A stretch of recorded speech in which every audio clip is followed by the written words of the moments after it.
Maligayang araw sa ating lahat at welcome back na naman dito sa aking munting channel. Panibagong araw, panibagong video na naman tayo. Sa araw na ito ay may ituturo ako sa inyo na simpleng gabay at simpleng pamamaraan. At kung baguhan ka sa channel na ito, ay huwag kalimutang mag-subscribe at i-click ang notification bell para lagi kayong updated sa mga bago kong videos na i-upload. Epektibo ang love spell na ito. Ang ritual na ito ay gamit lamang sa asin. Ay talaga namang mahuhulog ka at ma-inlove ng husto sa iyong taong nais mong mapapasayo.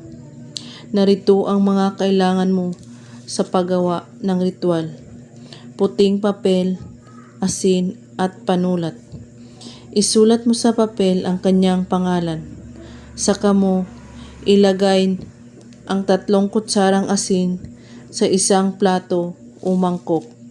At hawakan mo ang mangkok sa 2 mong kamay at sabihin ito ng 3 beses. Lumapit ka sa akin at tayong dalawa ay maging isa. Kaya halika na. At pagkatapos, ilagay ang asin sa gitna ng papel at bilugin ito ng mahigpit gamit ang iyong kamay.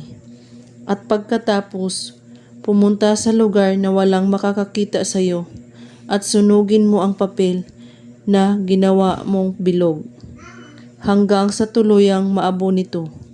Gawin ang spell na ito kahit anong araw at oras. Basta't buo ang inyong paniniwala at walang ibang iniisip at pagdududa. At kung may katanungan po kayo, ay magko-comment lang po sa ibaba. Maraming salamat sa panunood. May God bless us all.